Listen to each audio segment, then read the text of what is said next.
Freida, for joining in. It's Thank you. always a pleasure interviewing you. Thank you, thank you. This is a very interesting film. You've never tried to sort of run away from the fact that you're very proud of your Indian origin, and you've always want that to be represented in the right way in the roles that you've done internationally as well. Yeah. Did that thought also, was it prevalent when you were sort of choosing this role? Oh, absolutely. I've always said this, and I say this time and time again.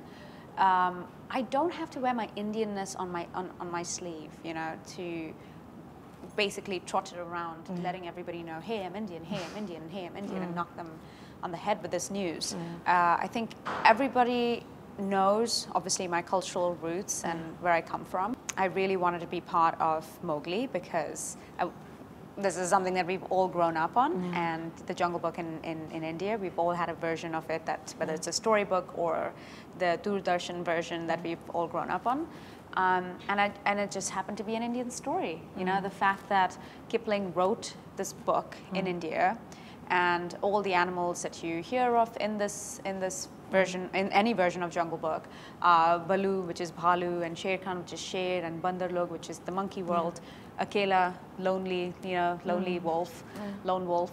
They all something that I grew up on, and it's part of my Indian cultural heritage. So for me to be part of a film that is an ode to my country is a joy, is an absolute joy. And to have, this part of it, it just completely blows my mind. To have its world premiere in India is an even bigger joy. Recently, I'd seen an interview of Viola Davis, and she's such a beautiful actress, who talks about representation in its true manner, as to how important it is to be inclusive, and how she's doing this film where it's very natural for her as a black woman kissing Liam Neeson on screen, and people don't often do that, just see you like a woman, not stereotype you as a slave or her help, and it's such an important topic. What do you think about that? No, it's very important. I say this to further what she's saying as well.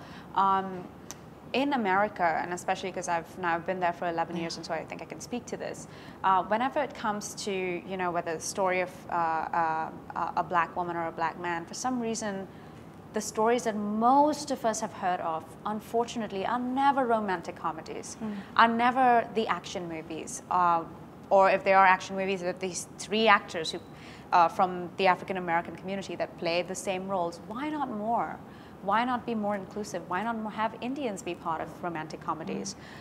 Especially in a land in America which is built on immigrants, so you have basically every race that has migrated to America. I'm all for, women of all color, women and men, but specifically women of all color, going out there and breaking boundaries. Mowgli has so beautifully also shown, sort of referred to the current climate of bigotry, hate, and discrimination, bullying, in a beautiful manner, which happens in the story as well. There are references to it. Whenever we are, self-loathing, or we're hating on ourselves, or we're hating on someone else, or hating the way someone else treated us, just imagine them at 5, and imagine yourself at 5. Would you ever treat someone that badly, or treat yourself badly at 5 years old? No, you just want to hold yourself and give yourself a big, giant hug, and just remind you that you're going to be fine. You're fine the way you are. You don't have to be perfect. And so in many ways, I feel like this film does such a fantastic job of telling it from the perspective of a child, which reminds even every adult sitting in the audience who will be watching this film in the next couple of days when it comes out, that you're never alone.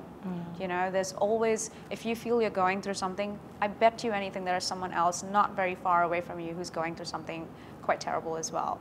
And sometimes, it's nice to know that you're not alone in your pain and suffering. You're someone who's always made such, no qualms about the fact that you strongly support the movement of Me Too. How do you think that films in general, whether it's here or internationally, need to also take a stand, and people who've sort of been named and shamed need to be condemned, and how important is that? I think there's always a need for some kind of accountability, because I feel movements like this do die down when there is no accountability or there is no system in place to basically check it and nip it in the bud.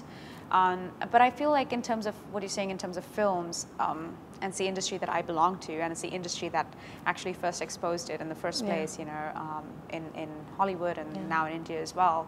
I think there needs to be some kind of guidelines and some kind of sensitization that this is what sexual exploitation or any kind of exploitation looks and feels like and sounds like. I think that basic understanding is sometimes missing. And so when it is missing, there's a lot of people who let things fall through the cracks, men and women. So I feel instead of just going down the condemning route, let's go back to where it all started, you know, and find ways of building the basic guidelines on what exploitation and violence at work, violence at home, violence in a marriage, what they actually mean, what they are, and what they feel like and look like.